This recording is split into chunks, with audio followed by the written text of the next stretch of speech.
कौन है समोसे का जनक? गोपाल भांड बता रहे हैं चटपटे सिंघाड़ा की मजेदार कहानी। समोसे को लेकर तमाम तरह की बातें प्रचलित हैं। फिल्मी दुनिया में इस पर गाने भी बने हैं, जब तक रहेगा समोसे में आलू। समोसे को तिकोना, सिंघाड़ा और संभुजा भी कहते हैं। प्रसिद्ध विदूषक गोपाल भांड ने समोसे को बंगाल का बताया है। समोसा तैयार करने के पीछे गोपाल भांड एक किस्सा भी कहते हैं कि किस प्रकार समोसे का आविष्कार हुआ। आप भी पढ़ें गोपाल भांड की जुबानी समोसे की कहानी। इन दिनों महाराज कृष्णचंद्र को बात बेबात गुस्सा क्यों आता है? राजदरबार में लाख टके का प्रश्न था। प्रजा भी डरी हुई थी कि कहीं उन्हें महाराज का कोप भाजन न बनना पड़े। महाराज के गुस्से आगे सबकी बोलती बंद हो गई थी। उन दिनों किसी कारण सुबह सुबह दरबार लग रहा था। महाराज और दरबारी सुबह का नाश्ता दरबार में ही कर रहे थे। एक सुबह महाराज ने राज हलवाई को कहलवा भेजा कि उन्हें गर्मा गर्म फुलको लूची, मैदे की पतली पूड़ी और आलू दम चाहिए। हलवाई ने बड़े ही यत्न से पूड़ी और आलू दम बनाकर दरबार में भेजा, लेकिन महाराज ने ये कहकर लौटा दिया कि पूड़ी ठंडी पड़ गई है। अब तो हलवाई इतना डरा कि काटो तो खून नहीं। दोबारा तिबारा भेजा, लेकिन वही शिकायत। अब हलवाई ने महाराज को प्रसन्न करने की योजना निकाली। उसे स्मरण हो आया कि महाराज तो मिष्ठान पसंद करते हैं, क्यों न उन्हें मिष्ठान बनाकर भेजी जाए, क्योंकि मिष्ठान तो गरम खाने का नियम ही नहीं है। उसने दरबार में अनुमति पाने के लिए संदेश भेजा, लेकिन महाराज को पसंद होने पर भी वे मिष्ठान नहीं खा सकते थे। उन दिनों वे मधुमेह की बीमारी से ग्रस्त थे। राज चिकित्सक ने मीठा खाने से मना कर दिया था।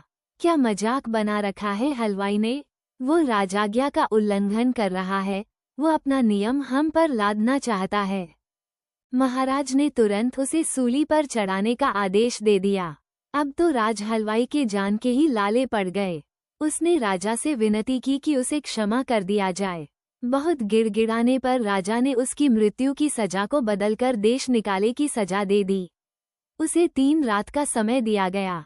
3 रात के अंदर ही परिवार सहित उसे राज्य छोड़कर जाना होगा। फिर ऐसा हुआ कि हलवाई की पत्नी ने राजा के पास प्रार्थना भेजी कि देश त्यागने से पहले उसे महाराज से मिलने का एक अवसर दिया जाए। 2 रातें बीत गईं। तीसरे दिन हलवाई की पत्नी ने जाकर महाराज के चरण छुए। किस कारण मुझसे मिलने आए हो? राजा ने क्रोध में पूछा। महाराज, आज्ञा हो तो एक बात कहूँ? हलवाई की पत्नी ने गिड़गिड़ाते हुए विनती की। उन्होंने आज्ञा दे दी। महाराज, मैं इस प्रकार पूड़ी और आलू दम बना सकती हूँ कि आधा घंटा बाद खाने पर भी वह गर्म ही रहेगा। साथ ही यह सावधानी बरतने की बात है कि उसे जरा संभल कर खाया जाए, क्योंकि अधिक गर्म मुंह में डालने पर जीभ जलने का डर है। हलवाई ने आत्मविश्वास से भर कर कहा। महाराज कृष्णचंद्र को कुछ आश्चर्य हुआ। उन्होंने दरबार के विशेष सदस्य गोपाल की ओर मुड़कर देखा। गोपाल ने कुछ न कहकर केवल सिर हिला दिया। इसका अर्थ ये था कि हलवाई को एक अवसर देकर देखना चाहिए कि वो कौन सा गुल खिलाती है। महाराज ने आज्ञा दे दी। शर्त ये लगा दी कि जैसे ही दरबार से सूचना जाए वैसे ही तुरंत उनके लिए नाश्ता बनाकर भेजा जाए। जो आज्ञा महाराज, आशा है कि मैं आपको अवश्य संतुष्ट कर पाऊंगी। ये कहकर वो फिर एक बार महाराज के चरण छूकर सीधे रसोई की ओर चली गई। गोपाल ने केवल मुस्कुराकर मंत्री की ओर देखा। सबसे पहले मैं चखकर देखूंगा कि वो खाद्य सामग्री महाराज के खाने योग्य है भी या नहीं। मंत्री जी ने गोपाल की चुप्पी को आड़े हाथों लेते हुए कहा। इस बार भी गोपाल चुप ही रहे। गोपाल की चुप्पी को मंत्री अपनी हेठ ही समझने लगा। वो मिर्च मसाले सा जलकर दांत किटकिटाता रहा और गोपाल मुस्कुराता रहा। हलवाई ने राजा के रसोइये को बुला भेजा और मैदा सानकर उससे पतली और छोटी पुड़ियां बेलने को कहा। हलवाई तो इतना डरा हुआ था कि उसके हाथ पैर सुन्न पड़ने की परिस्थिति आ गई। अब हलवाई ने आलू दम कुछ सूखा हुआ सा बनाया। फिर उसने उन्हीं बेली गई कच्ची पुड़ियों में आलू दम के पूर भर भर कर बड़े बड़े पान के बीड़े जैसी बड़ियां बनाने लगी। वे बड़ियां समबाहु त्रिभुज सी तिकोनी मोटी मोटी दिख रही थीं। रसोइया भी कम डरा हुआ न था। वह भी कांपने लगा था ये सोचकर कि न जाने आगे क्या हो। हलवाई को तो हलवाइन का साहस देखकर चक्कर आने लगे थे। अब रसोइया और हलवाई जितना डरे हलवाइन उतना ही उनका मजाक बनाए। उसे पूरा विश्वास था कि वो अवश्य सफल होगी। राजा जी की आज्ञा आते ही हलवाइन ने पहले समबाहु त्रिभुज की आकृति वाले पान के बीड़े नुमा आलू दम भरे हुए पूड़ियों को खोलते घी में डाल दिया। छनन छन, छनन छन, पूड़ी की बड़ी बड़ी तिकोनी बड़ियां अपनी नाच दिखाने लगीं। वे जितनी बड़ी बनी थीं उससे भी बड़ी मोटी मोटी बन गईं।